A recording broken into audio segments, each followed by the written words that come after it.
कि एनडीए का जो लोग दिखते हैं ना, उसमें एक कॉमन चीज नजर आती है और वो है गुड गवर्नेंस।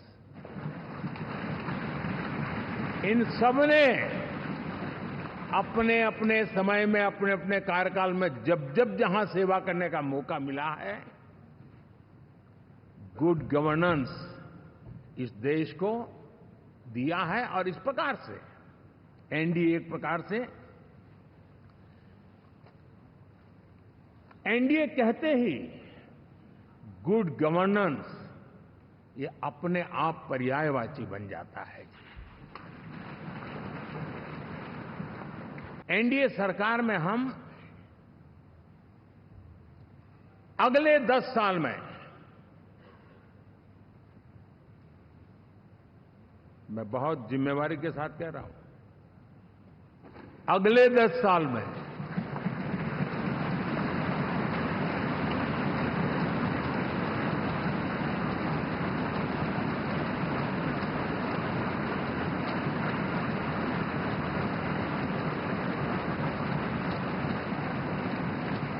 गुड गवर्नेंस,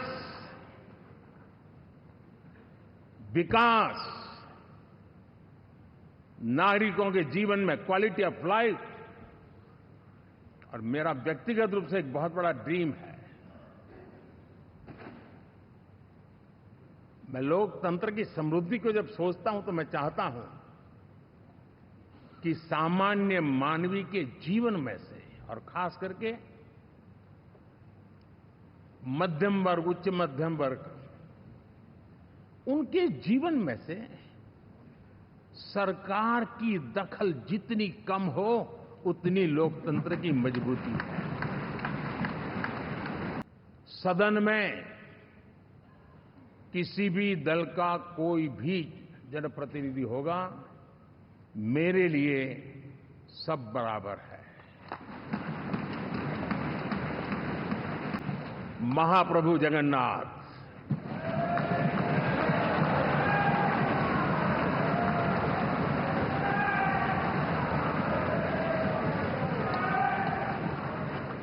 और मैंने अनुभव किया हमेशा, मैं हमेशा मानता हूं ईश्वर के अनेक रूप होते हैं, लेकिन जब मैं भगवान महाप्रभु जगन्नाथ जी को याद करता हूं तो मैं हमेशा मानता हूं ये गरीबों के देवता है।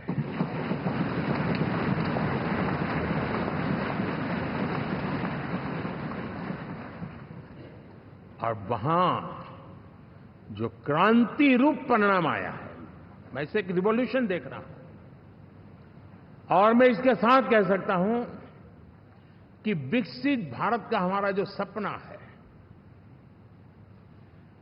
आने वाले 25 वर्ष, पहले मैंने 10 साल कहा था, यहां मैं 25 साल कह रहा हूं, आने वाले 25 साल महाप्रभु जगन्नाथ जी की कृपा से उड़ीसा देश की विकास यात्रा के ग्रोथ इंजन पैकी एक होगा।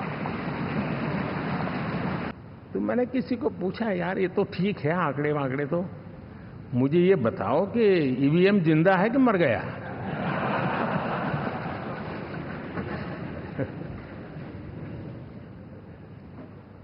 क्योंकि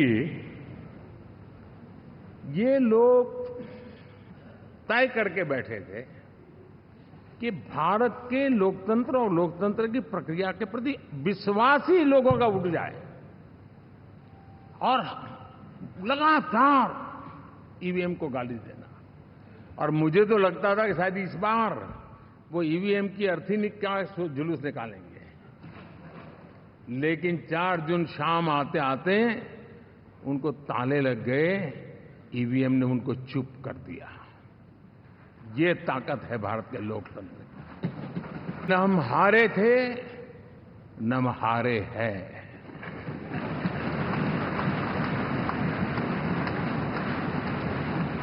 लेकिन 4 तारीख के बाद हमारा जो व्यवहार रहा है, वो हमारी वो पहचान बताता है कि हम विजय को पचाना जानते हैं। अब किसी भी बालक को पूछो कि भाई लोकसभा के चुनाव के पहले सरकार किसकी थी, तो कहेगा एनडीए। 24 के नतीजों के बाद सरकार किसी की बनी? एनडीए। फिर हारे कहां से भाई? पहले भी एनडीए थी, आज भी एनडीए और कल भी एनडीए है। और मैं साफ देख रहा हूं साथियों, एनडीए वालों को अंदाज नहीं है। वे धीरे धीरे पहले तो डूब रहे थे, अब तेज गति से ये गर्त में जाने वाले हैं। चुनाव के समय उन्होंने देश के सामान्य नागरिक को गुमराह करने के लिए जो पर्चियां बांटी कि ये देंगे और वो देंगे और टिकना देंगे, फलाना देंगे। 2 दिन से मैं देख रहा हूं कि कांग्रेस के दफ्तरों पर लोग कतार लगा के खड़े हैं कि ये पर्ची है, 1 लाख रुपया कहां है, लाओ भाई। मांग रहे हैं लोग। यानी आपने जनता जनार्दन की आंखों में कैसा उनको भ्रमित किया, कैसी आंख में धूल झोंक दी कि वो बेचारा सामान्य नागरिक मान के चलता था, हाँ भाई 4 जून के बाद रुपया मिल जाएगा, इसलिए वो जाके खड़ा रह गया। और अब उसको धक्का मारा जा रहा है, डंडे मारे जा रहे हैं, वहां से निकाला जा रहा है। अब इस प्रकार का चुनाव ये अपने आप में देश के गरीबों का अपमान है। ये मिशन है 140 करोड़ देशवासियों को 1000 साल की मुसीबतों से जो गुजरी हुई पीढ़ी दर पीढ़ी है, उसे मुक्ति दिला करके सम्मान के साथ विश्व में मेरा हर देशवासी दुनिया उसे देखे तो उसका मन कर जाए, काश ये हिंदुस्तान का है, अरे नजर मिल जाए तो अच्छा होगा। ये मैं स्थिति पैदा करना चाहता हूं। उसका मन लालायित होना चाहिए, हिंदुस्तानी है, अरे यार जरा हाथ मिला लूं, कुछ एनर्जी मुझे भी आ जाए। मैं देश को इस ऊंचाई पे ले जाना चाहता हूं। और साथियों, मुझे पक्का विश्वास है आपका साथ, आपका सहयोग, आपका अनुभव बहुत बड़े परिणामों की संभावनाएं लेकर के आया है। लोकसभा का ये गठन उन सभी आकांक्षाओं को पूरा करेगा। मैं फिर एक बार आप सबका हृदय से बहुत बहुत धन्यवाद करता हूं।